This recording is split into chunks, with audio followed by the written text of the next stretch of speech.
Hello students, new chapter start करेंगे आज से पॉलीमर्स। पॉलीमर्स की नाम के बारे में और उनकी केमिकल स्ट्रक्चर्स पढ़ने से पहले थोड़ा बहुत बेसिक पॉइंट्स मैं उसके बारे में बोल देता हूँ। पॉलीमर्स वैसे आज की डेट में सभी को पता होता है पॉलीमर क्या है ना।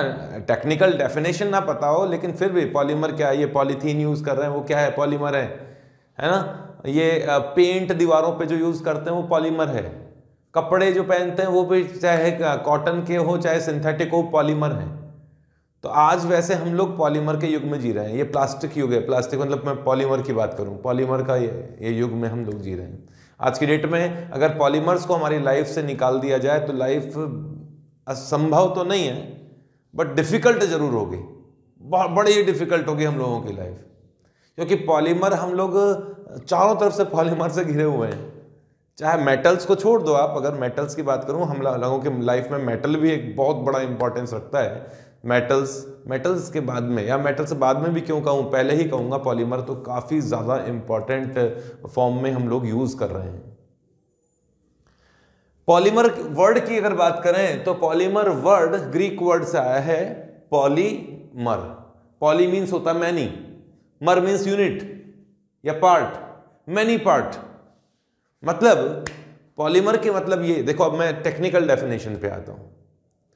पॉलीमर्स मैक्रो मॉलिक्यूल्स हैं, मैक्रो समझ गए ना, बड़े मॉलिक्यूल्स हैं जिनमें कुछ स्मॉल रिपीटिंग यूनिट्स जिन्हें मोनोमर कहा जाता है, उनके रिपीटेशन से, बार बार रिपीट होने से, एक कॉम्बिनेशन से एक बड़ा सा मॉलिक्यूल तैयार होता है जिसे पॉलीमर कहा जाता है। क्लियर है? मैक्रो मॉलिक्यूल का मतलब बड़ा मॉलिक्यूल, और उस बड़े मॉलिक्यूल में कुछ स्मॉल यूनिट्स जिन्हें मोनोमर्स कहा जाता है, उनके बार बार कॉम्बिनेशन से, लगातार कॉम्बिनेशन से, रिपीटिंग कॉम्बिनेशन से मैक्रो मॉलिक्यूल फॉर्मेशन होता है। ऐसे मैक्रो मॉलिक्यूल को पॉलीमर कहा जाएगा। मैक्रो मॉलिक्यूल्स तो बहुत से होते हैं लेकिन पॉलीमर वो होगा जिनमें सेम यूनिट्स लगातार जुड़ती जाए, सेम या डिफरेंट भी हो सकती है।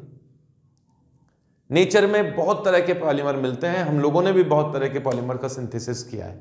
मतलब हम लोगों ने मतलब ह्यूमन ने। तो पॉइंट्स हम लोग डेफिनेशन पढ़ते हैं, फर्स्ट लाइन में पढ़ा देता हूं, इसमें बता देता हूं, लिखा हुआ है वैसे तो सारा कुछ, फिर भी लिखिए, आपको लिखना तो है ही, आपका काम है ये। लिखिए, a polymer is a large molecule, बिल्कुल macro molecule, large molecule made by linking together repeating units of small molecules called monomer. Polymer बड़ी तीसरी चौथी बार बोलूंगा, बड़ी यूनिट्स के कॉम्बिनेशन से, रिपीटिंग कॉम्बिनेशन से बनता है, और स्मॉल यूनिट्स के रिपीटिंग कॉम्बिनेशन से बनता है, और उन स्मॉल यूनिट्स को कहा जाता है मोनोमर, सबसे छोटी यूनिट।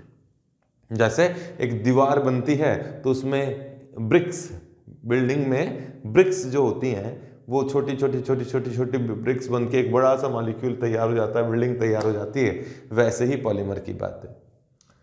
नेक्स्ट है, ये हंड्रेड्स और थाउजेंड्स ऑफ मोनोमर यूनिट के कॉम्बिनेशन से बनते हैं। किन्हीं मॉलिक्यूल्स में 100, 200, 500 होते हैं, किन्हीं बड़े मॉलिक्यूल्स में हजारों मोनोमर यूनिट का कॉम्बिनेशन होता है। अगर इतनी सारी यूनिट्स का कॉम्बिनेशन होने से एक बड़ा सा मॉलिक्यूल बनता है तो वो मैक्रो मॉलिक्यूल जो होगा उसका मॉलिक्यूलर वेट तो काफी ज्यादा होगा ही होगा, नाम से ही पता पड़ रहा है मैक्रो। तो नेक्स्ट लाइन जो है वो लिख लीजिए, a polymer always consist of 100 to thousands of monomer units, so they have very high molecular masses। Clear है? बिल्कुल सिंपल सा पॉइंट है, उनका मॉलिक्यूलर वेट बहुत ज्यादा होता है क्योंकि इनमें बहुत सारी छोटी छोटी रिपीटिंग यूनिट्स जुड़ी होती हैं। नेक्स्ट लाइन में ले लिखिए, मैक्रो मॉलिक्यूल और पॉलीमर के डिफरेंस में। सभी पॉलीमर बड़े मॉलिक्यूल हैं, मैक्रो मॉलिक्यूल हैं, बट सभी मैक्रो मॉलिक्यूल पॉलीमर नहीं है, क्योंकि पॉलीमर में रिपीटिंग यूनिट्स होती हैं, मैक्रो मॉलिक्यूल्स में रिपीटिंग यूनिट्स हो भी सकती हैं, नहीं भी हो सकती हैं। ठीक है? तो नेक्स्ट लाइन लिखिए, ऑल पॉलीमर्स। देखो, ये तो इंट्रोडक्शन का पार्ट है, बेसिक पार्ट है, ये चीज केवल उस टॉपिक को, पिक्चर को समझने के लिए स्टार्टिंग में बोलना जरूरी होता है। हाँ, all polymers are macro molecules but all macro molecules are not polymer. Clear है? यहां तक कोई डाउट नहीं होना चाहिए। अब हम लोग इस चैप्टर में पढ़ेंगे क्या क्या। इस चैप्टर में 3 ही पॉइंट इंपॉर्टेंट। क्या क्या पॉइंट? कि वो पॉलीमर किस मोनोमर से बना हुआ है, वो पॉलीमर किस तरह का स्ट्रक्चर रखता है और उसका यूजेस क्या है। एक क्लासिफिकेशन की भी बात करूंगा। चलो चौथा पॉइंट पे ले लेते हैं भाई, पॉलीमर का स्ट्रक्चर। पॉलीमर का स्ट्रक्चर अगर आपको पढ़ना है तो मोनोमर भी याद होना चाहिए और पॉलीमर का स्ट्रक्चर भी याद होना चाहिए, तो पॉलीमर का स्ट्रक्चर। दूसरा, किस क्लास में उसे डिवाइड किया गया है, क्लासिफिकेशन ऑफ पॉलीमर अपन को याद करना है, मैं पढ़ाऊंगा। और थर्ड है उनके यूजेस क्या क्या हैं। इन 3 पॉइंट्स के अलावा कुछ नहीं पूछा जाता है। एनसीईआरटी में जो कुछ इसके बारे में लिखा हुआ है उससे ज़्यादा कभी पूछा नहीं गया है, उतना सफिशिएंट है। उसको भी मैं यहाँ समराइज करके पढ़ा रहा हूँ, हालांकि सारे पॉइंट्स मैं यहाँ ले लूँगा। अब उसमें जितने भी पेजेस हैं उन सारे पेजेस को तुम्हें लिखने से रहा, पर मैं सारे पॉइंट्स को यहाँ कवर कर लूँगा, एग्जाम्पल्स कुछ ज़्यादा ही दूंगा। यूजेस तुमको हो सकता है उसमें से भी पढ़ने पड़े, कुछ यूजेस तो मैं बताऊँगा, मेन जो यूजेस हैं उन पॉलीमर्स के। नेक्स्ट, यहाँ दो डेफिनेशन और है, होमोमर्स एंड होमोमर्स नहीं, homopolymers and copolymers. Homo means एक जैसे, याद करो, होमोसाइक्लिक कंपाउंड्स जिनके रिंग में एक जैसे एटम्स होते हैं, ठीक है। तो होमोमर्स तो ऐसे पॉलीमर्स हैं जिनमें एक ही तरह के मोनोमर यूनिट्स के कॉम्बिनेशन से वो बना है, सिंगल टाइप की मोनोमर यूनिट्स हैं होमोमर्स में। जबकि कोपॉलीमर्स में एक से ज्यादा डिफरेंट टाइप की, 2 हो सकती है, 2 से ज्यादा हो सकती हैं, डिफरेंट टाइप की मोनोमर यूनिट्स के कॉम्बिनेशन से बना हुआ है। जैसे कोपॉलीमर की बात करूं, होमोपॉलीमर की बात करूं, तो मान लीजिए मोनोमर यूनिट है ए, तो ए के कॉम्बिनेशन से बनी हुई बड़ी सी यूनिट है तो होमोपॉलीमर। मान लीजिए कोपॉलीमर है जिसमें ए एंड बी 2 छोटी छोटी मोनोमर यूनिट्स हैं, उनके कॉम्बिनेशन से वो बना है ए बी, एक सिमेट्रिकल टाइप का कोपॉलीमर बना दिया। और किसी और तरीके से भी जुड़ सकता है, ए बी ए, इस तरह से भी जुड़ सकता है, तो वो भी एक कोपॉलीमर ही है। या ऐसा भी हो सकता है एक 2 से ज्यादा यूनिट्स हो, ए बी सी हो, फिर ए बी सी ऐसे जुड़ती हुई बड़ी सी यूनिट बने, तो वो क्या हो गया, कोपॉलीमर हो गया। एग्जाम्पल्स लिखना बाकी है, इनके एग्जाम्पल्स ही बहुत ज्यादा जरूरी है। हाँ, तो डेफिनेशन तो आप लिख लीजिए, होमोपॉलीमर में लिखिए, polymers which are formed by only one type of monomer units called homopolymer. Copolymer, polymers which are formed by more than one type of monomer units are called copolymer. बिल्कुल simple सा है, starting में कुछ ज्यादा कुछ point है नहीं। अब इन कोपॉलीमर एंड होमोपॉलीमर के एग्जांपल्स मैं देता हूं। एग्जाम्पल मैंने यहां लिखे नहीं क्योंकि मैं चाहता हूं इनके मोनोमर, क्योंकि फर्स्ट टाइम तुम्हारे सामने आएंगे तो इनके मोनोमर तुम्हें याद होने चाहिए, इन मोनोमर का पॉलीमर क्या होता है, इन मोनोमर का स्ट्रक्चर क्या होता है, वो भी तुम्हें लर्न होना चाहिए। तो स्टार्टिंग से ही लर्न होना चाहिए। अब इतने सारे एग्जाम्पल बार बार में आएंगे और मैं बार बार एग्जाम्पल्स बोलूंगा, तो हो सकता है तुम्हें याद रहे या ना रहे, पर फिर भी एग्जाम्पल्स लेते हैं। यहां तक आप लिख लीजिए, वीडियो को पॉज करके फटाफट इसे लिख सकते हैं। अब मिटा देता हूं इसे मैं। एग्जाम्पल्स लिखिए, फर्स्ट लेता हूं एग्जाम्पल्स ऑफ होमोपॉलीमर्स। होमोमर्स भी कर देता हूं, होमोमर्स।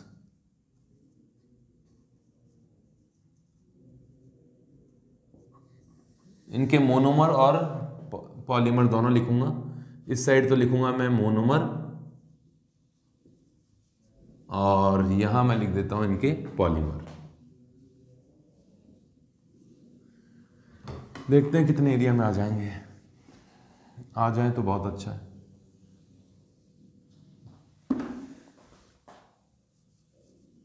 मोनोमर एंड पॉलीमर, ठीक है। फर्स्ट, जैसे ये तो पढ़े हुए हैं, स्टार्च एक नेचुरल पॉलीमर है, बताया था आप लोगों को। किसका पॉलीमर है, कौन से मोनोमर यूनिट का, डी ग्लूकोज होती है। स्टार्च में डी भी कौन सा होता है, डी अल्फा होता है कि बीटा होता है, अल्फा होता है जहां तक मुझे याद है। ये दिखाई दे रहा होगा 1 नंबर, बिल्कुल डी अल्फा डी ग्लूकोज होता है। अल्फा अंदर की तरफ था, अल्फा डी ग्लूकोज या ग्लूकोपायरेनोसाइड, वो तो ठीक है, ज़्यादा वो मत झाड़ो कि तुम लोग बहुत ज़्यादा जानते हो। ठीक है, स्टार्च भी क्या है, ग्लूकोज का जैसा ही, मतलब ग्लूकोज का पॉलीमर है। दूसरा सेल्यूलोज बताया था आपको, सेल्यूलोज ये बीटा लिंकेज से बनता था, तो ये बीटा डी ग्लूकोज या केवल ग्लूकोज भी लिखा हुआ है तो चल जाएगा, इसका पॉलीमर है सेल्यूलोज। एक ग्लाइकोजन बताया था आपको, ग्लाइकोजन बताया था, स्टार्च में ही जो एमाइलोपैक्टिन है उसी की तरह से होता है, बस ब्रांचिंग ज्यादा होती है। तो ये है अल्फा डी ग्लूकोज का पॉलीमर। फ्रक्टोज के भी होते हैं, फ्रक्टोज, फ्रक्टोज की बहुत सारी यूनिट्स, फ्रक्टोज से बनता है इन्यूलिन, फ्रक्टोज तो मोनोमर है, इन्यूलिन ये भी पॉलीमर है, नेचुरल पॉलीमर है, किससे बनता है, फ्रक्टोज से। फ्रक्टोज यूनिट जो होती है इन्यूलिन में होती है। पॉलीईथीन, पॉलीईथीन जैसा कि नाम से पता पड़ रहा है, पॉलीईथीन मतलब पॉलीथीन, पॉलीथीन एक ही बात है। किससे बना होगा, जरूर पॉलीथीन तो बनेगा ईथीन से, ईथीन से। पीवीसी, पीवीसी को क्या कहा जाता है, poly vinyl acetate, vinyl chloride, polyvinyl chloride, acetate अलग होता है, क्लोराइड। तो विनाइल क्लोराइड क्या है, ये विनाइल क्लोराइड से बनेगा। सिक्स्थ, विनाइल क्लोराइड क्या होता है, ये होता है, ये विनाइल ग्रुप है और यहाँ क्लोरीन जुड़ा हुआ है, विनाइल क्लोराइड है ये, विनाइल क्लोराइड। कोशिश तो मैं यही करूंगा कि सबके नाम बता दिए जाएं। मैं सोच रहा था इस तरफ होमोपॉलीमर बनाऊं, इस तरफ कोपॉलीमर बनाऊं, बट होमोपॉलीमर भी बहुत सारे हैं। पीवीसी हो गया। पॉलीविनाइल एसीटेट, पॉलीविनाइल एसीटेट भी होता है, और पॉलीविनाइल एसीटेट चलो बता ही देता हूं यार, पॉलीविनाइल एसीटेट, पॉलीविनाइल एसीटेट, तो पॉलीविनाइल एसीटेट विनाइल एसीटेट से बनेगा। विनाइल एसीटेट क्या है, ये तो होता है एसिटिक एसिड, और उसका एसीटेट है ये रहा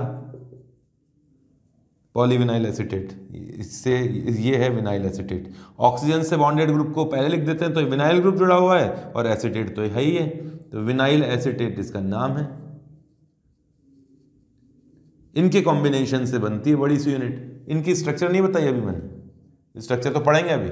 स्टार्टिंग में केवल तुम लोग इनके नाम से बस हाँ इंट्रोडक्शन मिल जाए कि हाँ ऐसे कुछ होते हैं। और लेता हूं, इस तरफ वही लेना है मोनोमर, और इस और पॉलीमर, ठीक है। एट्थ, जैसे है नाइलोन, तो नाइलोन कई तरह के होते हैं, एक ही नहीं होते हैं। नाइलोन 6 बताया था मैंने आपको, नाइलोन 6 को परलोन भी कहा जाता है, परलोन, परलोन एल कहा जाता है शायद इसे, नाइलोन 6 या परलोन एल। तो ये किससे बनता है, एक तो बताया था मैंने एब्साइडेन कैप्रोलैक्टम से, कैप्रोलैक्टम, कैप्रोलैक्टम ये होता है 7 मेंबर्ड रिंग है और यहां नाइट्रोजन इंक्लूडेड है, ये कैप्रोलैक्टम है। इसके अलावा वैसे कैप्रोलैक्टम का हाइड्रोलाइसिस होता है पहले, हाइड्रोलाइसिस के बाद में कार्बोक्सिलिक एसिड और NH2 बनता है, एक ओपन चेन कंपाउंड बनता है और उससे बनता है। तो ये कंपाउंड जो है ये इस तरह का होगा कि इसमें यहां तो कार्बोक्सिलिक एसिड है और 1 2 3 4 5 6 कार्बन की चेन है, तो ये 1 हो गया, 2 3 4 5 एंड 6 कार्बन की चेन है, 6, और यहां नाइट्रोजन है। तो क्या नेम हो गया, 6 अमीनो हेक्सेनोइक एसिड, हेक्सेनोइक एसिड।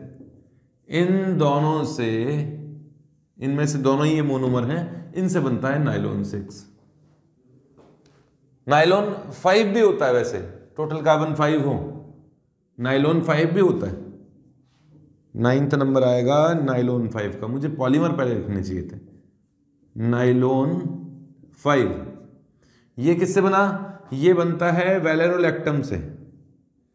ये वैलेरोलैक्टम, वैलेरोलैक्टम, इसमें 6 मेंबर रिंग है विद नाइट्रोजन। इस तरह का है। एक्चुअली वैलेरिक एसिड का मतलब है 5 कार्बन वाला कार्बोक्सिलिक एसिड। 6 कार्बन वाले को बोलते हैं कैप्रोइक एसिड, कॉमन नेम्स है, उसी के अकॉर्डिंग अमाइड बना हुआ है।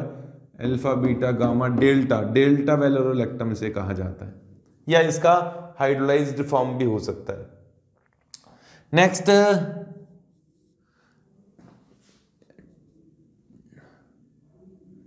PAN, poly acrylonitrile, acrylonitrile. अब यहां लिखना भी थोड़ा सा मुश्किल है, नाइट्राइल।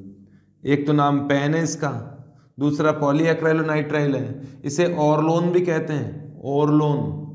इसे एक्राइलेन भी कहते हैं, सब इसके नेम है। एक्रिलेन, कितने के नेम बताया मैंने इसके? एक तो पान मतलब पॉली एक्राइलोनाइट्राइल, वो तो है ही। ऑरलोन भी कहा जाता है, एक्राइलेन भी कहा जाता है। ये किससे बनता है? एक्राइलोनाइट्राइल से।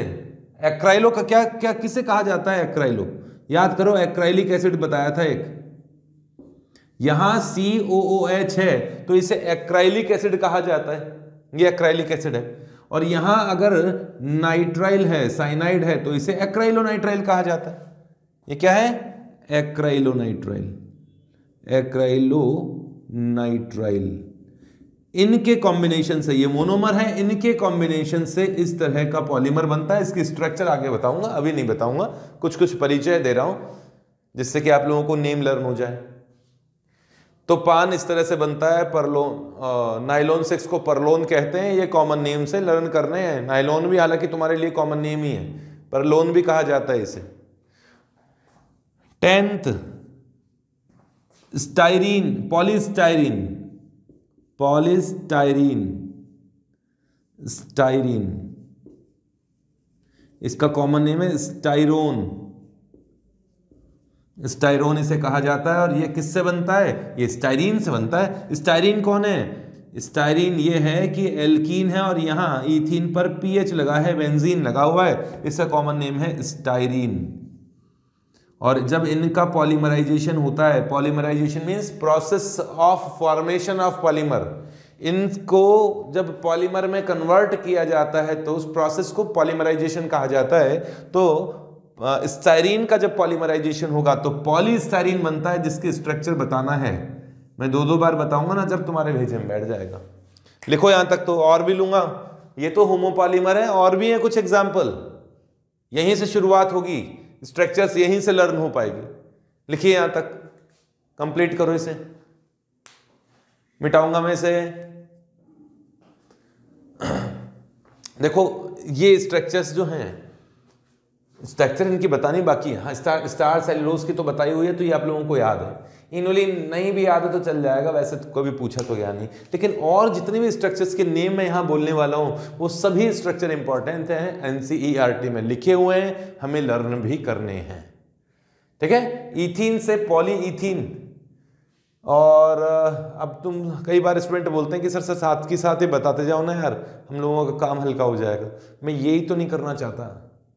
तुम बोलोगे काम भारी करना चाहते हो क्या? ना ना, मैं तुम्हारा काम बहुत ज़्यादा हल्का करना चाहता हूँ। मतलब मैं आप लोगों को एक ही चीज़ को 2 तरीके से, 3 तरीके से पढ़ा रहा हूँ। पहले तो मैंने स्ट्रक्चर लिखाई, फिर बाद में मैं तुमको इसके बनते कैसे हैं और इनकी स्ट्रक्चर बताऊंगा। पॉलीमर की स्ट्रक्चर छुपा रखी है अभी मैंने, किस तरीके से बनते हैं, रिएक्शन क्या होती है, कॉम्बिनेशन किस तरह से होता है, वो पॉइंट बताऊंगा एक एक करके। ठीक है? इथीन से पॉलीथीन, विनाइल क्लोराइड ये कॉमन नेम्स है तो पॉलीविनाइल क्लोराइड, विनाइल एसीटेट तो पॉलीविनाइल एसीटेट। कैप्रोलैक्टम से नाइलोन 6 बनता है, बैकमैन्स रीअरेंजमेंट में हम लोगों ने पढ़ा था। जैसा कैप्रोलैक्टम से होगा वैसे ही वेलेरोलैक्टम से होगा। एक्राइल और नाइट्राइल इसे कहा जाता है। एक्राइलिक एसिड का स्ट्रक्चर साइड में बना लीजिए, आना चाहिए हमें। एक्राइलोनाइट्राइल से पॉली एक्राइलोनाइट्राइल बनता है। इनकी जब यूजेज बताऊंगा और तुम सोचोगे कि यार ये तो हम लोग यूज कर रहे हैं आज की डेट में, सर्दियों के टाइम भी यूज कर रहे हैं, तो आपको पता पड़ेगा कि हाँ ये कितने इंपॉर्टेंट है। इंपॉर्टेंट तुम्हें पता है, फिर भी स्टूडेंट के सामने जब कुछ एग्जाम्पल्स आते हैं कि यार ये वाला जो ये मैं यूज़ कर रहा हूँ, ये प्लास्टिक तो पॉलीविनाइल क्लोराइड है, या ये जो प्रेशर कुकर में हम लोग यूज़ करते हैं ये तो बेकेलाइट है, तो इस तरीके से फिर दिमाग में वो पिक्चर्स बैठ जाती हैं, उनके फंक्शंस बैठ जाते हैं। लिखो इसे जल्दी से। एग्जाम्पल नंबर 12 पे आते हैं, कंप्लीट कीजिए इसे। मिटा रहा हूं मैं इसे।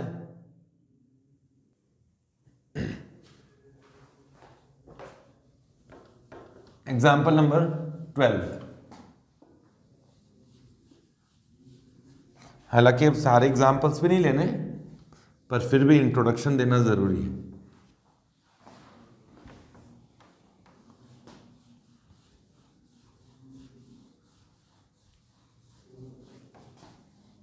पॉलीविनाइल एसीटेट को मैंने PVA लिखा था, शायद लिख देना अगर कोई गलती रही हो तो। मुझे ऐसा याद है कि PVA ही लिखा था।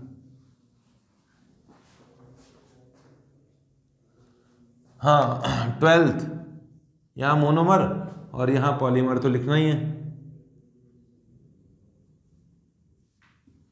टेफ्लून, टेफ्लून जिसे पॉली टेट्राफ्लोरो इथाइलिन भी कहा जाता है। PTFE, tetrafluoro ethylene. क्या चीज है? इथाइलिन क्या होता है? ईथीन, और ईथीन पे 4 फ्लोरीन अटैच हैं तो सारे हाइड्रोजन हटा दो, फ्लोरीन लगा दो। ये है टेट्राफ्लोरो ईथीन या टेट्राफ्लोरो इथाइलिन। तो ये हो गया टेट्रा फ्लोरो इथाइलिन, इथाइलिन। तो यहां भी वही नेम हो गया, पॉली टेट्राफ्लोरो इथाइलिन। ठीक है।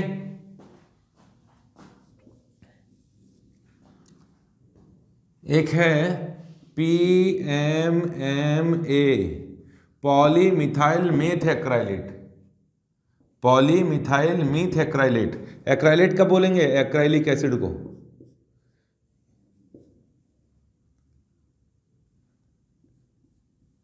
ये एक्राइलिक एसिड है, तो ये तो हो गया एक्राइलिक एसिड। एक्राइलिक एसिड पर यहां पर मिथाइल लगा दिया तो क्या हो गया? Methyl acrylate.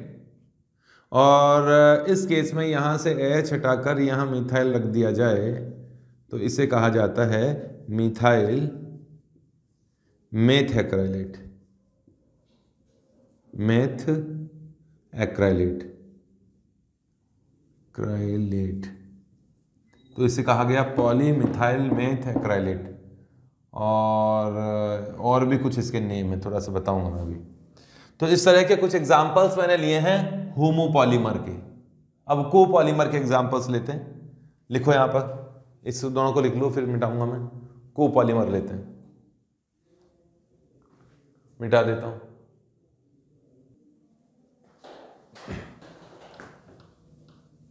कोपॉलीमर लेते हैं, एग्जाम्पल्स ऑफ कोपॉलीमर।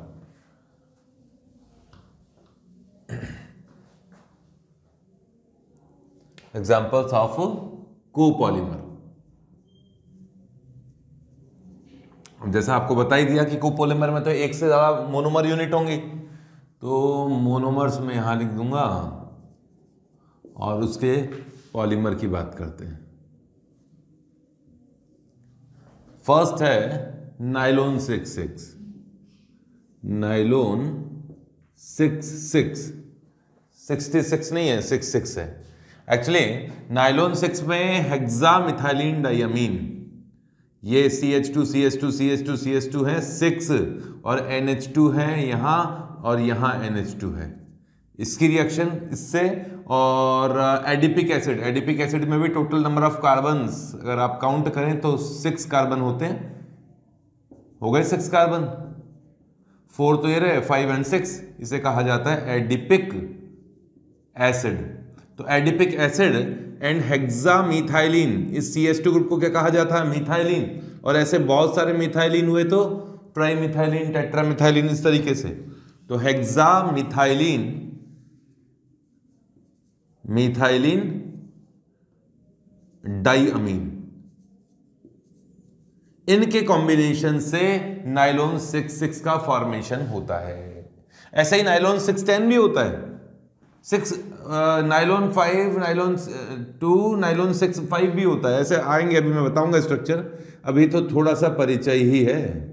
नाइलॉन 6,10, तो नाइलॉन 6,10 में ये तो होता ही है हेक्सामिथाइलिन डाइअमीन, और साथ में इसमें 10 कार्बन वाला डाई कार्बोक्सिलिक एसिड होता है। 10 कार्बन वाला मतलब यहां CH2 है, यहां 8 और ये 9, 10 सेबेकिक acid.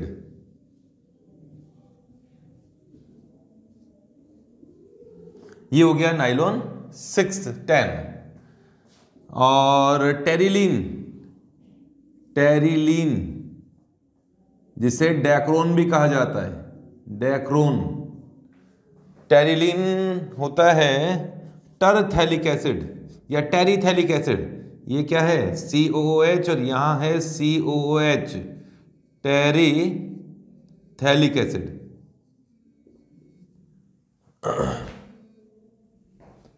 Terephthalic acid plus ethylene glycol, ये रहा ग्लाइकॉल,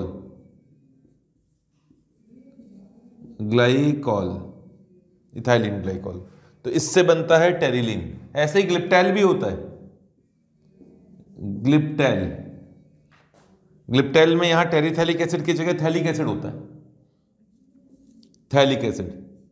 अब ये स्टार्टिंग में मैंने बता दिया, अब इनके फॉर्मेशन की रिएक्शंस जब आएंगी तो बहुत आसान हो जाएगा।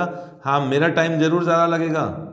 इसे थैलिक एसिड कहते हैं, नेम नहीं लिखा मैंने, और ये ग्लाइकॉल, इससे बनता है ग्लिप्टैल।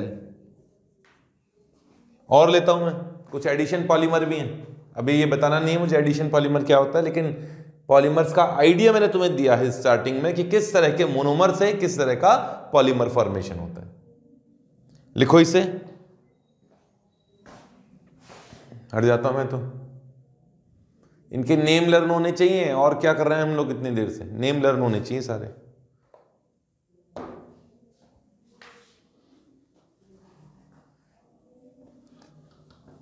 इसे मिटा देते हैं।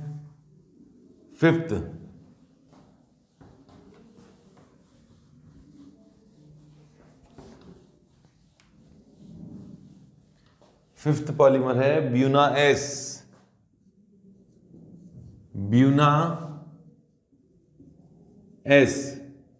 ये ब्यूटाडाइइन एंड स्टाइरीन से बनता है।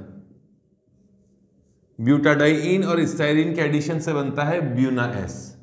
एक होता है ब्यूना एन, ये ब्यूटाडाइइन एंड एक्राइलोनाइट्राइल से बनता है, ये एक्राइलोनाइट्राइल के कॉम्बिनेशन से बनता है ब्यूना एन। ऐसे ही एबीएस होता है,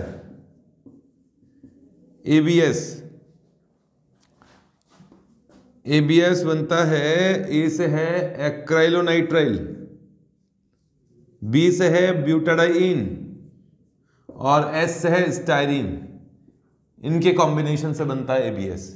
ऐसे ही बहुत सारे कोपॉलीमर और हैं। तो आइडिया तो आप लोगों को लग गया होगा कि कोपॉलीमर क्या होते हैं, होमोपॉलीमर क्या होते हैं, और काफी कुछ आइडिया तो अब इनके नेम से जो मैंने बताए हैं उनमें भी 50% नेम तो तुम्हारे दिमाग में आ ही गए होंगे। ठीक है, इसके बाद में हम लोग लेते हैं क्लासिफिकेशन ऑफ पॉलीमर्स। पॉलीमर का क्लासिफिकेशन क्या है, किसे लीनियर पॉलीमर कहा जाता है, कौन नेचुरल पॉलीमर है, इस तरह का पॉलीमर का क्लासिफिकेशन हमें पता होना चाहिए। इसके बेसिस पे भी क्वेश्चन बन सकते हैं, मेन में बन सकते हैं, एडवांस में तो नहीं पूछे जाएंगे बट मेन में इस तरह के क्वेश्चंस बनते हैं। लिखो इसे, एडवांस में भी ऐसे पॉलीमर कुछ का क्वेश्चंस खूब पूछे जाते हैं। ऐसा मत समझना कि ये एडवांस लेवल का पेपर नहीं है, एडवांस लेवल का चैप्टर नहीं है। एडवांस में भी पॉलीमर के बहुत से क्वेश्चंस पूछे जाते हैं। कंप्लीट करो इसे, फिर लेते हैं क्लासिफिकेशन ऑफ पॉलीमर्स। लिख लीजिए, मिटा देता हूं मैं इसे। तो पॉलीमर्स में अब हम स्टार्ट करते हैं क्लासिफिकेशन ऑफ पॉलीमर्स। कुछ बेसिस पर, कुछ क्राइटेरियाज के बेसिस पर इन पॉलीमर्स को क्लासिफाई किया गया है, और ये क्लासिफिकेशन हमें याद रखना है कि ये पॉलीमर इस क्लास में आता है। कौन सिंथेटिक पॉलीमर है, कौन लीनियर पॉलीमर है, कौन थर्मोस्टेटिक पॉलीमर है, थर्मोप्लास्टिक है, ये सारे पॉलीमर हमें याद होने चाहिए। हालांकि कुछ पॉइंट्स के बेसिस से मैं लर्न करवाने की कोशिश करूंगा, फिर भी ये जो बेसिक क्लासिफिकेशन है वो आप लोगों को अच्छी तरह से याद होना चाहिए, क्योंकि इनके बेसिस पे क्वेश्चंस बनते हैं। तो क्लासिफिकेशन ऑफ पॉलीमर हेडिंग डाल लीजिए। ए पॉइंट लिखा है on the basis of source of polymer. ये पॉलीमर का सोर्स क्या है, कहां से मिला है या बनाया गया है, क्या है। तो इसे 3 क्लासेस में डिवाइड किया गया है। वैसे तो 2 ही क्लासेस हैं, नेचुरल पॉलीमर और सिंथेटिक पॉलीमर। सिंथेटिक तो ये सेमी सिंथेटिक पॉलीमर है। ये तो 1 मिनट वापस देता हूं। फर्स्ट है natural polymer and synthetic polymer. जैसा कि नाम से ही पता पड़ रहा है, नेचर में मिलता है। ये नेचर में होगा या तो एनिमल्स से या प्लांट्स में किसी तरीके से ये पाया जाता है या उनसे एक्सट्रैक्ट किया जाता है। तो ये तो हो गया नेचुरल पॉलीमर। सिंथेटिक पॉलीमर को मैनमेड पॉलीमर भी कहते हैं। हम लोगों ने बनाया है इसे अपने यूज के लिए। कहां बनाया है? लेबोरेटरी में बनाया है। किसी ना किसी तरह से इंडस्ट्रीज में इनका फॉर्मेशन किया जाता है। ये synthetic polymer. Semi synthetic polymer क्या है तो नेचुरल पॉलीमर, लेकिन नेचुरल पॉलीमर में हम लोगों ने थोड़ी कारस्तानी कर दी। नेचुरल पॉलीमर की तो मेन चेन ले ली और उस पे लेबोरेटरी के अंदर थोड़ा सा उसका डेरिवेटिव बना दिया। जैसे सेल्यूलोज में रिएक्शन, सेल्यूलोज बड़ा सा मॉलिक्यूल है, ग्लूकोज के मॉलिक्यूल से मिलकर बना है, उसमें थोड़ा एसिटाइलेशन कर दिया, तो ग्लूकोज के जितने भी यूनिट्स सब पे एसिटाइलेशन हो गया। तो वो हम लोगों ने बनाए हैं, लेकिन लिया क्या था, बेस चेन क्या ली थी? Natural polymer. तो नेचुरल पॉलीमर को ही मॉडिफाइड फॉर्म में डेरिवेटिव अगर फॉर्मेशन किया जाए तो वो सेमी सिंथेटिक पॉलीमर है। एक एक लाइन में मैंने एक कम से कम वर्ड्स में डेफिनेशन लिखने की कोशिश की है। एग्जाम्पल तुम्हारे सामने लिख देता हूं जिससे तुम्हें याद भी रहे। नेचुरल पॉलीमर की बहुत से एग्जाम्पल्स हैं। अब ये आए हैं ना 2-4। तो स्टार्च ग्लूकोज से बनता है, पता है हमें। सेल्यूलोज ग्लूकोज से बनता है ये भी। और प्रोटीन्स भी तो किससे बनाए हैं? ये भी तो पॉलीमर ही है एक तरह से। 20 तरह के अमीनो एसिड से बनता है प्रोटीन्स। ठीक है। और न्यूक्लिक एसिड,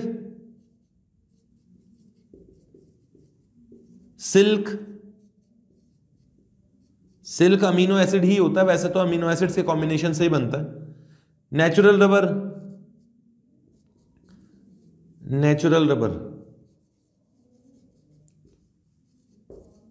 अरे यार,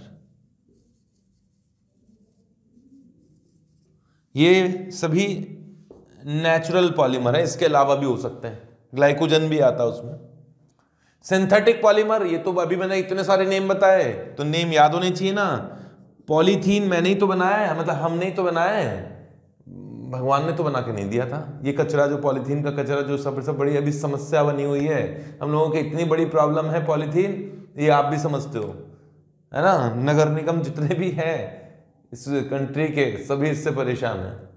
ठीक है, पॉलीथीन, लेकिन सबसे ज्यादा यूज क्यों होती है? कुछ ना कुछ तो ऐसा है जिसके कारण हम लोग इसका यूज बहुत ज्यादा करते हैं। वो आप लोग निकालो इसका सॉल्यूशन, आप लोगों को भी निकालना है, मुझे भी निकालना है। Polythene,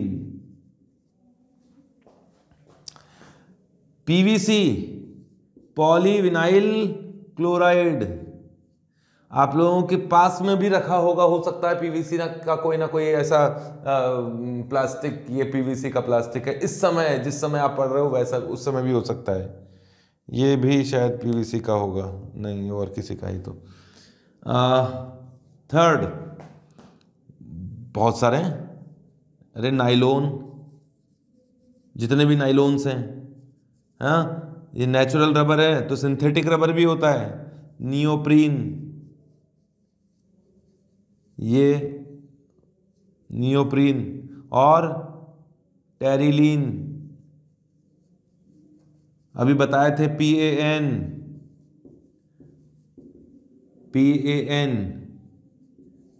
PAV, polyvinyl acetate, PVA, polyvinyl acetate, और टैफ्लोन,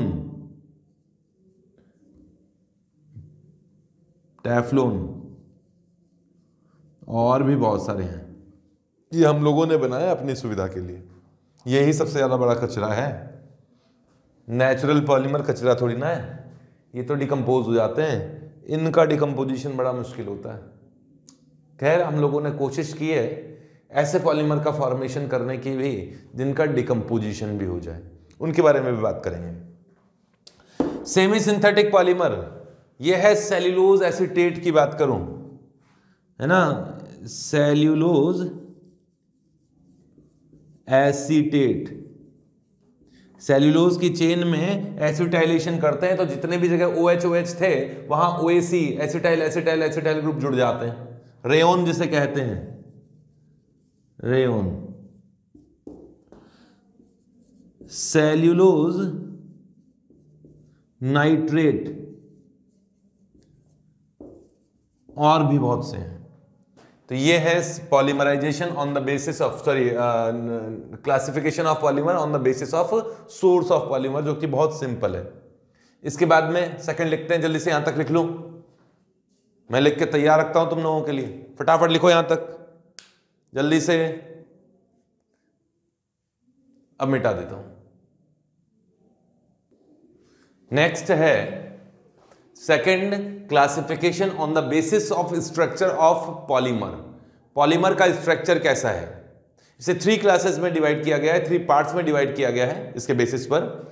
linear polymer, branch chain polymer and 3D polymer, जिसे क्रॉस लिंक पॉलीमर भी कहा जाता है। लिखिए आप लोग, linear polymer, branch chain polymer, 3D polymer और क्रॉस लिंक पॉलीमर। देखो सुनो, पहले समझ लीजिए, एग्जांपल्स में मैं यहां लिखूंगा। लीनियर पॉलीमर तो कुछ इस तरीके से हैं कि एक लीनियर चेन है, फिर दूसरे मॉलिक्यूल की एक चेन है, फिर तीसरे मॉलिक्यूल की एक मेन चेन है, समझ रहे हो। एक इस तरीके से ये चेन्स आपस में इतना स्ट्रॉन्ग बॉन्डिंग से, वॉन्डरवाल फोर्सेस से बॉन्डेड होती हैं। जैसे एक चेन है तो ये दोनों, ये चेन्स जो हैं या तो एक दूसरे के साथ में कोई वॉन्डरवाल फोर्सेस के बेसिस पे जुड़ी होंगी, स्ट्रॉन्ग वॉन्डरवाल फोर्सेस के कारण से ये चेन आपस में कंबाइन होंगी। इनकी पैकिंग बहुत अच्छी होती है, ये लेयर्स एक दूसरे के साथ में बहुत अच्छी पैक्ड होती है, क्लोज पैकिंग स्ट्रॉन्ग होती है इनमें। या तो इंट्रामॉलिक्यूलर हाइड्रोजन बॉन्डिंग के कारण ये एक दूसरे के साथ में अट्रैक्टेड रहती हैं, या कोई आयोनिक अट्रैक्शन के कारण रहती हैं। तो इतना अच्छा अट्रैक्शन इनमें होता है, इस कारण से इनका मेल्टिंग पॉइंट भी ज्यादा है, इनका डेंसिटी भी ज्यादा है, इनमें पुलिंग स्ट्रेंथ, कोई चीज वजन को उठाने की जो क्षमता है वो भी ज्यादा है। क्लियर है। तो ये लीनियर स्ट्रक्चर्स हैं, इनमें डेंसिटी ज्यादा होती है, अट्रैक्शन फोर्सेस बहुत अच्छे होते हैं, क्लोज पैकिंग इनके अंदर होती है, डिफरेंट मॉलिक्यूल्स की जो चेन्स हैं उनमें क्लोज पैकिंग होती है, अट्रैक्शन फोर्सेस कंपैरेटिवली ज्यादा होते हैं। तो जो पॉइंट्स मैंने लिखे एक बार आप लिख तो लीजिए। The monomers are joined together to form a long straight chain, ये तो बिल्कुल सिंपल है, स्ट्रेट चेन बनती है, of polymer molecules. These chain are stacked over one another, एक दूसरे के ऊपर अच्छी तरह से एक दूसरे के ऊपर स्टैक हो जाते हैं। Another to give a wall packed structure, जैसे दीवार में वो ईंटें एक दूसरे के साथ में चिपकी होती है, उस तरीके से कोई एग्जांपल दिया है, वॉल पैक्ड स्ट्रक्चर हो जाती है, एक क्लोज पैकिंग स्ट्रक्चर बनती है, और इसके कारण मेल्टिंग पॉइंट ज्यादा होता है, डेंसिटी ज्यादा होती है, tensile power means pulling strength ज्यादा होती है। फाइबर्स जनरली इन्हीं के बनते हैं। तो इनके एग्जांपल्स की बात करें तो एग्जांपल्स है high density polyethylene, HDPE, high density polyethylene. आप लिखो, मैं तो लिखवा नहीं रहा हूं पूरा नेम, हाई डेंसिटी पॉलीइथीन या हाई डेंसिटी पॉलीइथाइलिन। दूसरा है सभी तरह के नाइलोन्स, जितने भी नाइलोन्स हैं वो पॉली अमाइड्स होते हैं, तो वो हैं सभी तरह के पॉलीएस्टर्स, पॉलीएस्टर्स इसी कैटेगरी में आते हैं। फाइबर्स जनरली इसी कैटेगरी में आते हैं, लीनियर पॉलीमर की कैटेगरी में। आप बाद में लिख लीजिएगा, और मैं बोल रहा हूं पहले ब्रांच्ड पॉलीमर के बारे में। देखो ब्रांच पॉलीमर में भी क्या है, एक मॉलिक्यूल्स आपस में तो जुड़े होंगे और एक चेन तो बनेगी ही बनेगी। इन चेन्स पर ब्रांचेज होती हैं, ब्रांचेज कोई भी हो सकता है। अब ये तो तुम्हें ऐसा दिख रहा है जैसे मैंने कोई है ना वो बनाते थे, मुझे याद है बचपन में एक फूल बनते थे, उसके सारा तरफ पंखुड़ियां निकली होती थी, है ना। एक छोड़ो, मेन चेन होगी, मेन चीज पर कोई हाइड्रोकार्बन की ब्रांच होगी, मिथाइल इथाइल की ब्रांच होगी। मेन चेन पर जो कंबाइन है उस पर कहीं इथाइल निकला होगा, कहीं मिथाइल निकला होगा, कहीं और कोई तरह का ग्रुप निकला होगा। तो इस कारण से क्या होगा, डिफरेंट चेन्स में स्ट्रॉन्ग पैकिंग नहीं हो पाती। ये चेन्स हैं, इनमें अट्रैक्शन बहुत स्ट्रांग नहीं हो पाते, अच्छी तरह से पैकिंग नहीं हो पाती। इतनी स्ट्रांग पैकिंग ना होने के कारण इनका मेल्टिंग पॉइंट भी कंपैरेटिवली कम होता है, डेंसिटी भी कम होती है, और पुलिंग स्ट्रेंथ भी इनकी कम होती है। लिख लीजिए, द मोनोमर्स, दोनों monomer units not only combine to produce a linear chain, जिस लीनियर चेन को क्या कहा जाता है, main chain, but also form branches along the main chain। Clear है। इस कारण से स्ट्रॉन्ग पैकिंग ना होने के कारण लोअर मेल्टिंग पॉइंट होगा, डेंसिटी कम होगी, एंड टेंसिल स्ट्रेंथ भी इनकी कम होगी। एग्जाम्पल की इनकी बात करें तो एग्जाम्पल्स तो है जैसे लो डेंसिटी पॉली इथाइलिन, इसी कैटेगरी का है। दूसरा है अमाइलोपैक्टिन, अमाइलोपैक्टिन भी इसी कैटेगरी का है। ग्लाइकोजन भी इसी कैटेगरी में है। Vulcanised rubber, vulcanised rubber, PVC, ये सभी इसी कैटेगरी के पॉलीमर हैं, ब्रांच्ड चेन पॉलीमर हैं। लिख लीजिए इसे जल्दी से। नेक्स्ट मैं आऊंगा 3D पॉलीमर या क्रॉस लिंक पॉलीमर में। देखिए फटाफट इसे। Next 3D polymer means cross link polymer. जैसे नाम से पता पड़ रहा है, मॉलिक्यूल की जो मेन चेन्स होंगी, जो चेन्स होंगी उनके बीच में लिंकिंग होगी, 3 डायमेंशनल लिंकिंग होगी, एक नेटवर्क लाइक स्ट्रक्चर बन जाएगा। और इस नेटवर्क लाइक स्ट्रक्चर के कारण इसकी रिजिडनेस बढ़ जाएगी, ये कठोर हो जाएगा, हार्ड हो जाएगा। आप उस पर फोर्स लगाओगे तो टूटने वाली कंडीशन आ जाएगी। जैसे ये स्विचेस होते हैं घर में, जो लाइट के स्विच प्लग ऑन होते हैं, आप ऑन ऑफ करते हैं।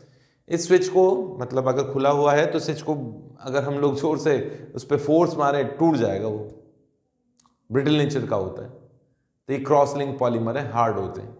तो लिख लीजिए, in this polymer linear polymer chain are join together to form a 3D network like structure.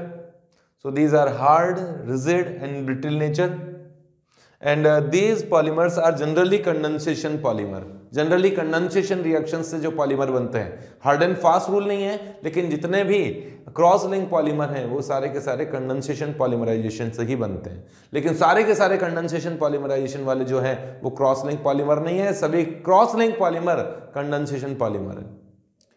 ठीक है, एग्जाम्पल्स की बात करें, एग्जाम्पल्स इसमें हैं जैसे कि बेकेलाइट,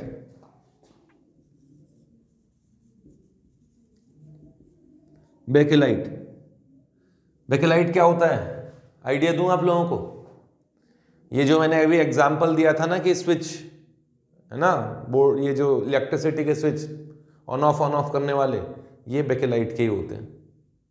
आपने प्रेशर कुकर का हैंडल देखा होगा, प्रेशर कुकर का हैंडल ब्लैक कलर का, अब हो सकता है और भी कलर आते होंगे, तो वो बेकेलाइट का ही होता है। ठीक है, नेक्स्ट है urea formaldehyde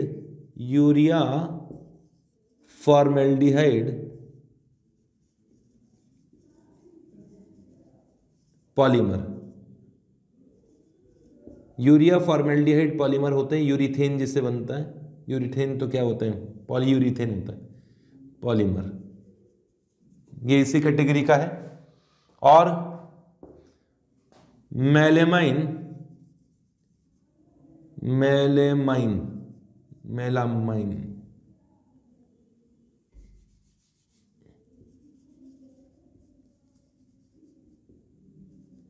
formaldehyde polymer, melamine formaldehyde polymer, melmac जिसे कहते हैं। मेलमैक की क्रॉकरीज बनती हैं, मैं भी लाके दिखाऊंगा अभी तुम्हें मेलमैक की क्रॉकरी। चलो इसे लिख लीजिए फटाफट, जल्दी करो, कंप्लीट करो। नेक्स्ट सी पॉइंट पे आता हूं मैं। वीडियो पॉज कर सकते हो आप, लिख सकते हो, मैं मिटा देता हूं इसे।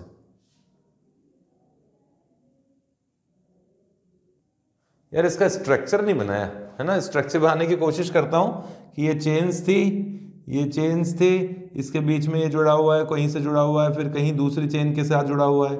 इस तरह से 3 डायमेंशनली ये जुड़े हुए एक दूसरे के साथ में। अब ब्रांचेज नहीं है इनमें, पर ये आपस में जॉइंट है, किसी और चेन से जुड़े हुए हैं और बिल्कुल आपस में 3D में जुड़े हुए हैं। इस कारण से एक नेटवर्क लाइक स्ट्रक्चर बन जाता है। चलो मिटा रहा हूं इसे, कंप्लीट करो। नेक्स्ट पॉइंट लिखता हूं। नेक्स्ट टाइप का क्लासिफिकेशन है मॉलिक्यूलर फोर्सेस की बेसिस पर। तो सी पॉइंट डाल लीजिए, on the basis of molecular forces between molecules of polymer. जो मॉलिक्यूल्स हैं उनमें अट्रैक्शन फोर्सेस कितने हैं? ये 4 टाइप के हैं। फर्स्ट इलास्टोमर, नेम से पता पड़ रहा है, इलास्टिक से। Fibres, thermoplastic and thermosetting polymer. 4 तरह के हो गए, elastomers, fibres, thermoplastic, thermosetting polymer. एक बार वापस बोल रहा हूं, तुम्हारे दिमाग में बैठ जाए। कौन सा? Elastomer, fibres, thermoplastic and thermosetting polymer. Important है, क्वेश्चंस पूछे जाते हैं इनके।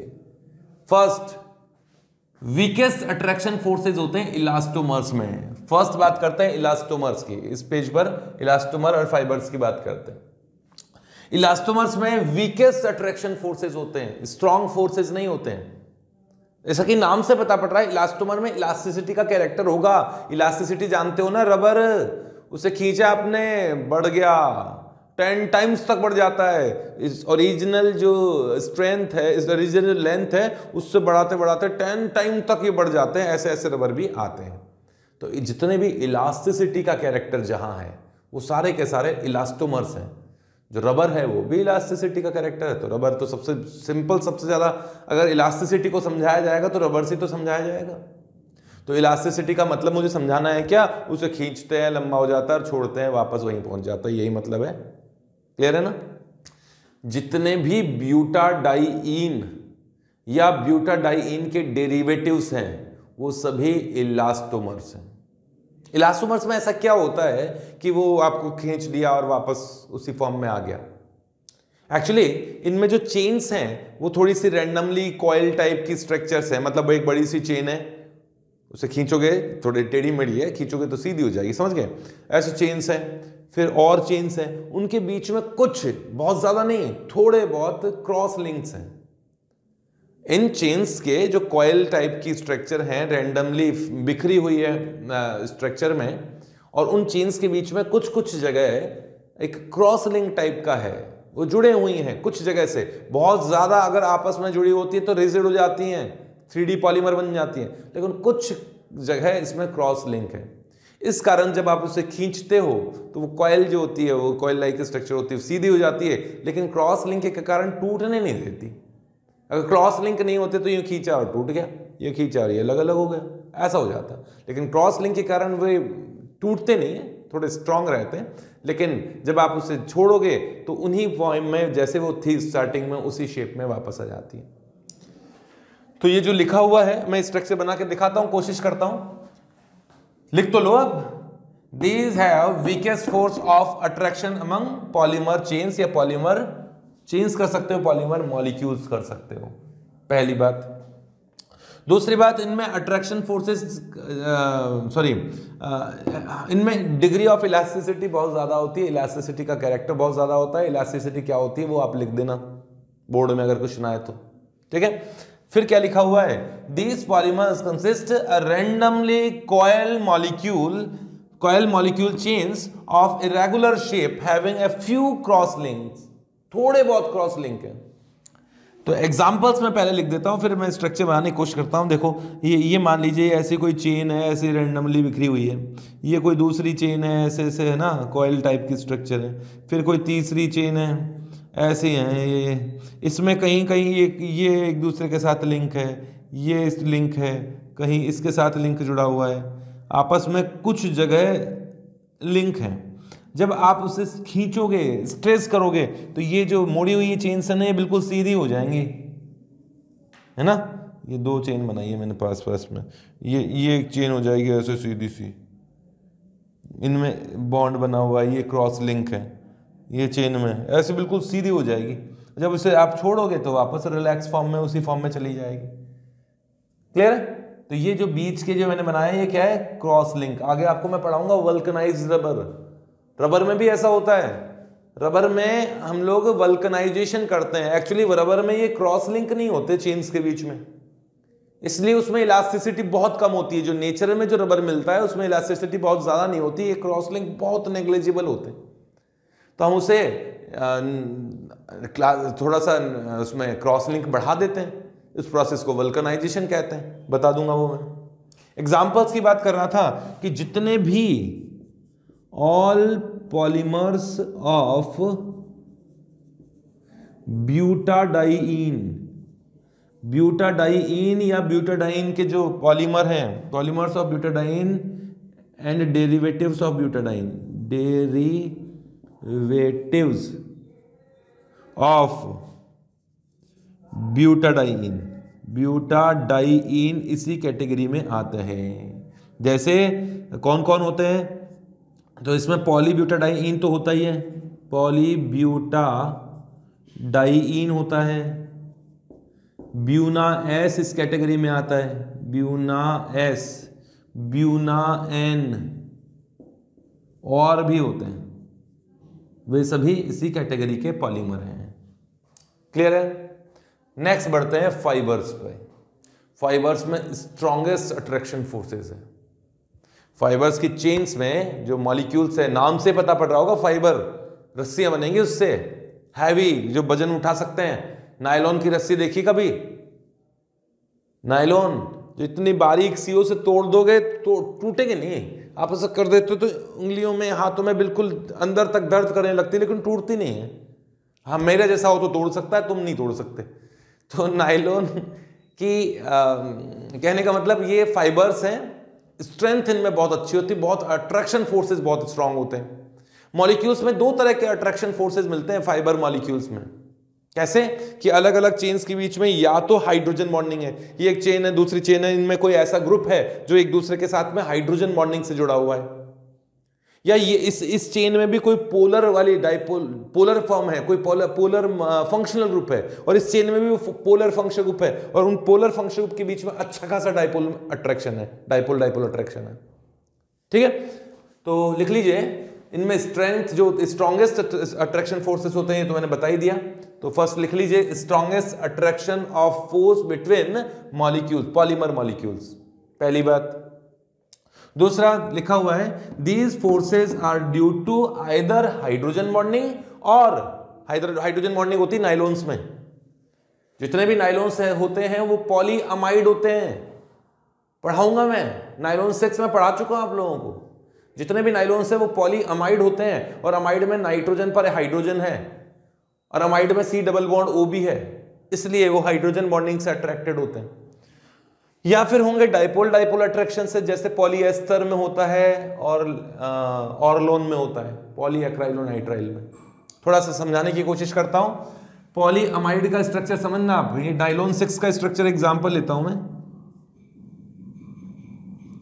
अच्छा, एग्जांपल्स तो लिख लो यार, एग्जाम्पल है ना, थोड़ा सा रहना चाहिए ना, नाइलोन 6, नाइलोन 6, अब 6,6 है ना, ये अलग है, ये अलग है, नाइलोन 6, या फिर टेरिलीन, या फिर और भी बहुत होते हैं यार, सारे मेरे से पूछोगे क्या।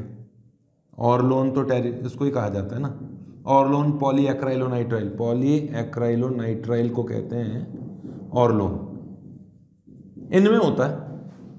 कैसे, जरा स्ट्रक्चर समझना, नाइलोन 6 का स्ट्रक्चर ही समझ लो। नाइलोन 6 में क्या होता है, यहां C डबल बॉन्ड O है, यहां नाइट्रोजन है, फिर CH2 CH2 CH2 CH2 CH2, कितने हो गए, 1 2 3 4 5, 1 2 3 4 5 एंड 6, फिर NH, फिर वापस वही डिग डिग डिग, और यहां इस तरीके से ये एक बड़ी सी चेन चल रही है। अब पोलर है कि नहीं है, अच्छा खासा पोलर है, पोलरिटी भी अच्छी खासी है इसमें, यहाँ नेगेटिव चार्ज है, यहाँ पॉजिटिव चार्ज है, पता है ना इस बारे में। तो अब ये नाइट्रोजन का हाइड्रोजन दूसरी चेन के C डबल बॉन्ड O के साथ में H बॉन्डिंग कर ले, ये वाला ऊपर वाली चेन की किसी H के साथ में नाइट्रोजन होगा ऊपर वाली H में, उसके साथ हाइड्रोजन बॉन्डिंग कर ले, इस तरह से हाइड्रोजन बॉन्डिंग चलती रहे, फिर चलती रहे, और फिर इस चेन का दूसरी वाली चेन से, मैंने नीचे चेन बनाई नहीं है, यहाँ नीचे चेन होगी उसका, फिर दूसरी वाली चेन के साथ में, फिर यहाँ C डबल बॉन्ड O है, C डबल बॉन्ड O को थोड़ा आगे किसका देता हूँ, यहाँ C डबल बॉन्ड O है, उसके साथ H बॉन्डिंग, फिर नाइट्रोजन है, फिर नीचे के साथ H बॉन्डिंग, इस तरह से होती है। तो ये तो होता है नाइलोन 6 में, और ऐसे ही और नाइलोन्स में भी डिफरेंट मॉलिक्यूल्स के बीच में इंटरमॉलिक्यूलर हाइड्रोजन बॉन्डिंग है, इंट्रा नहीं इंटरमॉलिक्यूलर हाइड्रोजन बॉन्डिंग है, इस कारण से अट्रैक्शन फोर्सेस काफी अच्छे हो रहते हैं। हो गया, यहां तो कोई डाउट नहीं होना चाहिए। अब नाइलॉन 6 के साथ में मैं टेरिलीन का कुछ एग्जाम्पल डालना चाहता था, पॉलीएस्टर का, तो मैं यहां ही लिखूंगा भाई, मैं अलग से वापस मिटा के नहीं लिखने वाला, तो तुम यहां तक लिख लो। अब मैं नाइलॉन 6 की जगह पॉलीएस्टर का स्ट्रक्चर बनाऊंगा इसी जगह, जल्दी से लिख लो, यहां तक बनाओ फटाफट।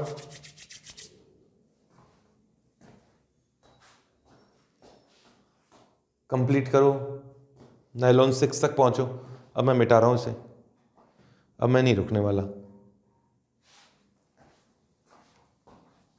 नाइलॉन 6 की जगह अब मैं एग्जाम्पल में समझा देता हूं। जैसे एस्टर है, पॉलीएस्टर है, टेरिलीन पॉलीएस्टर होता है। पॉलीएस्टर मतलब बहुत सारे एस्टर है ना, यहाँ डबल बॉन्ड है, यहाँ ऑक्सीजन है, फिर एक कार्बन चेन है जिसको मैं इंडिकेट नहीं करना चाहता कितने कार्बन है, फिर आगे चल के फिर डबल बॉन्ड O है, फिर ऑक्सीजन है, फिर चेन है, और इस तरह से आगे चल रहा है, इस तरह से। अब यहाँ ऑक्सीजन पर कोई H तो है नहीं जो हाइड्रोजन बॉन्डिंग हो सके, बट इसमें रेजोनेंस तो है ना, रेजोनेंस के कारण यहाँ नेगेटिव चार्ज जनरेट हुआ, यहाँ पॉजिटिव चार्ज जनरेट हुआ, यहाँ नेगेटिव चार्ज है, यहाँ पॉजिटिव चार्ज है, यहाँ नेगेटिव चार्ज है, यहाँ पॉजिटिव चार्ज है। तो डाइपोल तो हो गया ना, पोलर मॉलिक्यूल हो गया। अब ये पोलर मॉलिक्यूल दूसरे पोलर मॉलिक्यूल से अट्रैक्टेड हो सकता है, नेगेटिव वाला चार्ज जो होगा, पॉजिटिव वाला या कार्बन के जो चार्ज होंगे वो ऑक्सीजन के नेगेटिव चार्ज के साथ में अट्रैक्टेड होंगे। तो ऐसे चार्ज होने के कारण, पोलर होने के कारण, ये डिफरेंट दूसरी चेन के साथ में अट्रैक्टेड रहते हैं, डाइपोल अट्रैक्शन के कारण। इसके कारण भी इनकी स्ट्रेंथ ज्यादा होती है, और इनका यूज क्या किया जाता है, रस्सियां बनाएंगे इनसे, वजन उठाएंगे इनसे, क्योंकि टूटते नहीं है ना। टायर्स में फाइबर का, नायलॉन का जाला बनाया जाता है, एक बिल्कुल नेट बनाई जाती है जिससे कि इनकी स्ट्रेंथ बनी रहे। आइए पढ़ो इसको। तो नेक्स्ट लेते हैं थर्मोप्लास्टिक एंड थर्मोसेटिंग पॉलीमर। लिखो, यहां तक कंप्लीट करो, मैं मिटा रहा हूं इसे। नेक्स्ट इसके आगे के दोनों थर्ड एंड फोर्थ पार्ट लिए हैं मैंने यहां पर, थर्मोप्लास्टिक एंड थर्मोसेटिंग पॉलीमर।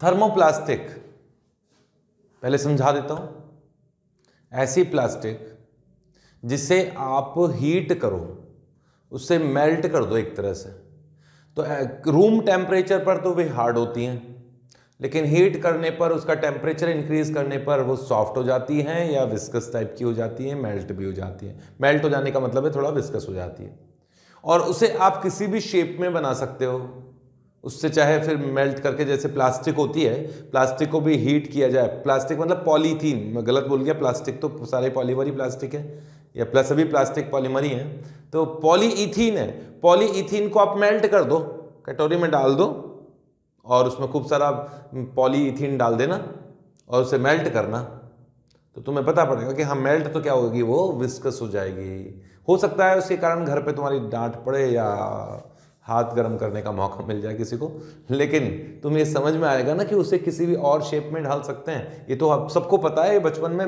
मुझे लगता है सबने करके देखा है। उसको जला दिया और टपकती गई टपकती गई टपकती गई, तो जो मेल्ट हो गई, मेल्ट क्या होती है, कोई मेल्टिंग पॉइंट पे थोड़ी ना चली गई, उसका इसकी विस्कोसिटी बढ़ गई। तो ऐसी प्लास्टिक जो होती है वो कहलाती है थर्मोप्लास्टिक।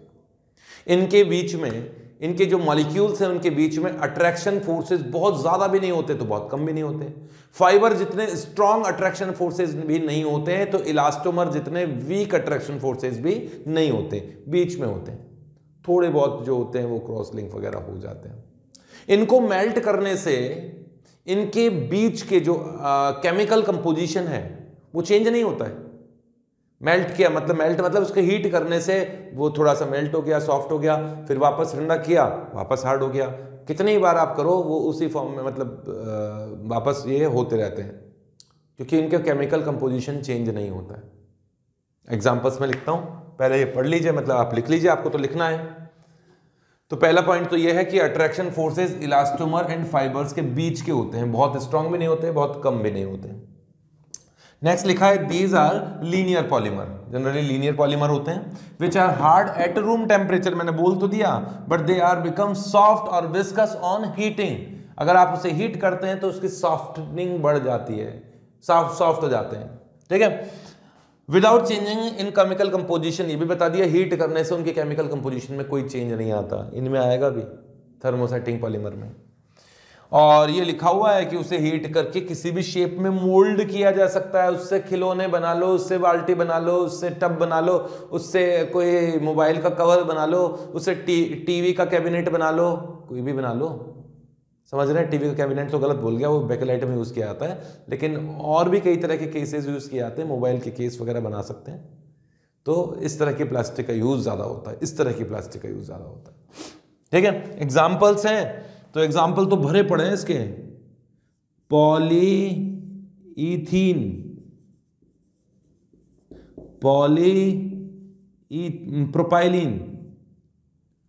प्रोपाइलिन, बिल्कुल पॉलीथीन जैसा ही होता है, और पीवीसी, पॉलीविनाइल क्लोराइड, पीवीए, पीए कौन सा था यार, पॉलीविनाइल एसीटेट, और भी बहुत सारे हैं।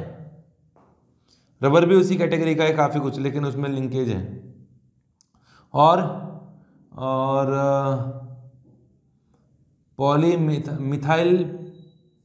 पॉलीमिथाइल मेथ एक्राइलेट, अब ये आ तो गए ना थोड़े थोड़े तुम्हारे सामने, ये सभी, या ब्यूना एस, ये सभी इसी कैटेगरी के हैं। अच्छा, एक प्लास्टिसाइजर्स भी होता है, यहां लिख देता हूं क्या होते हैं प्लास्टिसाइजर्स।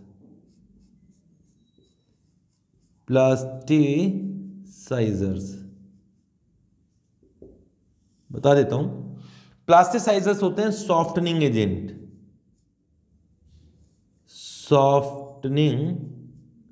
सॉफ्टनिंग कर देता हूं।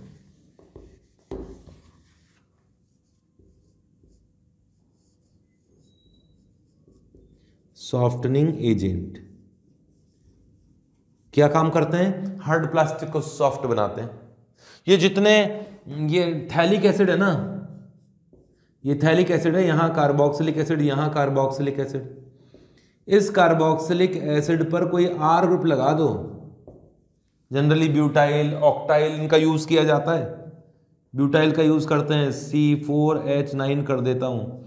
ऑक्टाइल भी यूज़ करते हैं, और भी कई डेरिवेटिव, एरोमेटिक डेरिवेटिव्स का यूज़ करते हैं। ये एक ही बनाया है मैंने, क्या नेम है इसका? Dibutyl phthalate, dibutyl phthalate, phthalic acid का एस्टर है। ऐसे ही डाई ऑक्टाइल थैलेट भी होता है, ये सभी सॉफ्टनिंग एजेंट है। ये क्या करोगे, किसी हार्ड प्लास्टिक में मिलाओगे तो उनको सॉफ्ट बना देंगे। जैसे पॉली एक्राइलोनाइट्राइल काफी हार्ड होता है, और ये जितने सॉफ्टनिंग एजेंट है इनका सबसे ज्यादा यूज इसको ही होता है, पॉली एक्राइलोनाइट्राइल, सॉरी ये पीवीसी को, पीवीसी की बात कर रहा हूं। पीवीसी काफी हार्ड होता है, तो उसमें अगर ये प्लास्टिसाइजर्स डाले जाते हैं तो उनकी सॉफ्टनिंग, उनकी सॉफ्ट नेचर बढ़ जाती है। जैसे आपने पीवीसी के पाइप देखे होंगे, वो वाइट कलर से, हालांकि वो ब्लैक भी आते हैं, लेकिन आपने देखा होगा वो सलमान खान वाला एड, पाइप वाला, हाँ नाम भूल गया कौन सा पाइप था, आशीर्वाद था क्या था, हाँ मतलब वो पाइप जो है वो पीवीसी के पाइप है, हार्ड होते हैं ना। और आप लोगों ने ये जो केबल्स देखी हैं, जिन जो इलेक्ट्रिसिटी वाली केबल्स जो होती हैं घर में भी जो यूज की जाती है, जिनके बीच में कॉपर वायर होता है, उनकी जो केसिंग होती है ऊपर की, वो भी पीवीसी की होती है, पर वो सॉफ्ट होती है ना, फ्लेक्सिबल होती है ना। क्यों? क्योंकि उनमें प्लास्टिसाइजर्स मिलाए जाते हैं। ठीक है, तो प्लास्टिसाइजर्स क्या होते हैं? सॉफ्टनिंग एजेंट होते हैं। जनरली थैलिक एसिड के एस्टर है, और भी है, इसके अलावा भी होते हैं, सल्फेट वगैरह, फॉस्फेट वाले एस्टर भी यूज किए जाते हैं। तो प्लास्टिसाइजर्स के बारे में बता दिया, थर्मोप्लास्टिक के बारे में बता दिया, समझ लो और लिख लो, लिखो इससे जल्दी से। और हम बात करते हैं अब thermosetting plastic. Thermosetting, setting word अच्छी तरह समझते हो तुम लोग? थर्मोसेटिंग मतलब जो सेट हो जाए, है ना। सेटिंग प्लास्टिक, पॉलीमर, इन्हें तो हीट करके, मोल्ड करके किसी भी शेप में आप ले जा सकते हो, बट थर्मोप्लास्टिक को मोल्ड नहीं किया जा सकता। जिस समय उसको बनाया गया था और जिस शेप में डाल दिया गया, वो उसी शेप को ले लेती है। उसके बाद उसका शेप आप चेंज नहीं कर सकते मेल्ट करके। इनका तो शेप चेंज कर सकते थे, है ना। बहुत सारे मग ले लो, मतलब जग ले लो प्लास्टिक के, उन्हें मेल्ट करके आप उसे बाल्टी बना सकते हो, बकेट बना सकते हो। इनसे नहीं कर सकते। क्यों? क्योंकि इनमें जब इनको हीट किया जाता है तो हीट करने से इनकी जो मॉलिक्यूल्स के बीच में इंटरलिंकिंग हो जाती है, क्रॉस लिंक बढ़ जाते हैं। क्रॉस लिंक बढ़ने के कारण ये रिजिड हो जाते हैं, हार्ड हो जाते हैं, और फिर आप वो बेकार ही हो जाती है स्ट्रक्चर, कुछ नई स्ट्रक्चर बन जाती है।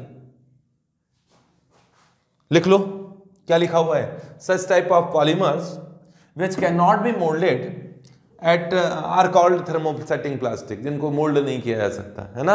और ये लिखा हुआ है, in this polymer number of cross links are increased on heating. अगर आप उसे हीट करते हैं, जैसे कि ये पॉलीमर था, ये पॉलीमर था, बड़ी सी चेन्स हैं ये, और इनमें कुछ इस तरीके से स्ट्रक्चर्स बनी है, उसको हीट कर दिया आपने, गर्म कर दिया, तो उन चेन्स के बीच में इंटरलिंकिंग हो जाती है, क्रॉस लिंकिंग हो जाती है। इस कारण से वो हार्ड हो जाते हैं, बेकार हो जाते हैं। जैसे बेकेलाइट, एग्जाम्पल साइंस में बेकेलाइट, अभी मैंने बताया था ना बेकेलाइट क्या होता है, प्रेशर कुकर का वो हैंडल ब्लैक कलर का, उस हैंडल को निकालना प्रेशर कुकर से और उस पे गैस पे लगा के गर्म कर देना, है ना। देखिए क्या शेप आती है उसकी, और क्या उसको मेल्ट जैसा कुछ होगा, और होगा तो क्या उसका शेप किसी ऐसे लायक है कि ठंडा करके किसी फॉर्म में कन्वर्ट कर दिया जाए। तो आपको मिलेगा, गर्म करके देखना। पिटाई खाने के तो पूरे बंदोबस्त कर रखे हैं मैंने, तुम खाओगे, मैं नहीं खाऊंगा, मैं ये काम करके देख चुका हूँ। लेकिन मतलब घर के इन चीज़ों पे नहीं, ऐसे छोटी मोटी चीज़ों पे। तो थर्मो जो मैंने बताया, क्या बताया था अभी, कि वो प्रेशर कुकर का जो हैंडल है ना, वो ऐसे जल जाएगा, और उसको आप प्रेशराइज करना, जहाँ से वो जला है वो पाउडर के फॉर्म में कन्वर्ट हो जाएगा, ऐसे पाउडर बन जाएगा, ब्रिटल नेचर का हो जाएगा। कई बार आपने स्विचेस, स्पार्किंग से स्विच जो होता है ना, जो इलेक्ट्रिसिटी के स्विच होते हैं, उनको जलते हुए देखा होगा, मान लीजिए देखा होगा। आप लोग अभी इस एज में नहीं आए जो इतनी सारी चीज़ें आप लोगों ने देखी हुई है, होना तो चाहिए, आप लोग इसी संसार में रहते हैं, घर पे रहते हैं, इस समय तो घर ही रहते हैं, तो ये पॉइंट्स का हो सकता है कभी देखा हो। तो इलेक्ट्रिसिटी के जो स्विच हैं स्पार्किंग के कारण कई बार जल जाते हैं, ब्लैक हो जाते हैं, तो वहां से प्रेशराइज करने पर वो बिल्कुल पाउडर के फॉर्म में उसको बनाया जा सकता है। जहां से वो ब्लैक हो जाता है वहां पर प्रेशराइज करो तो पाउडर की तरह वो बिल्कुल बिखर जाता है। वो थर्मोसेटिंग प्लास्टिक ही होती है, थर्मोसेटिंग पॉलीमर होता है, जो मेल्ट होने पर बिल्कुल बेकार हो जाता है, हार्ड हो जाता है। तो इसको मेल्ट किया मैंने तो इनके बीच के जो लिंकेज है वो बढ़ जाते हैं, और बढ़ने के कारण फिर वो आप उसे ठंडा करो फिर वापस वो शेप नहीं आएगी, कोई भी शेप नहीं आएगी। ठीक है, तो बेकेलाइट है, यूरिया फॉर्मेल्डिहाइड, रेजिन, ये 3D पॉलीमर जो आते हैं ना वो इसी तरह के हैं। यूरिया फॉर्मेल्डिहाइड,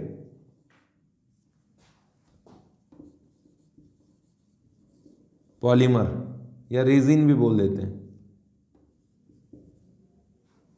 एंड मेलमैक, अभी बताया था ना मेलेमाइन फॉर्मेल्डिहाइड रेजिन को मेलमैक भी कहा जाता है। धीरे धीरे तुम्हें इस तरफ लेके जा रहा हूँ, मेलेमाइन, मेलेमैक, ऐसे ही कुछ होता है, लिख लीजिए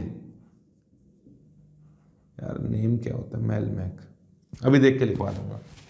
तो ये कुछ क्लासिफिकेशन मैंने बताए, अभी और लूंगा इनके सिंथेसिस के बेसिस पे। अगर सिंथेसिस जो पॉलीमर है उनको कंडेंसेशन से बनाया जाता है कि एडिशन पॉलीमर से बनाया जाता है, वो भी लेंगे। तो यहां तक लिखो, फटाफट कंप्लीट करो।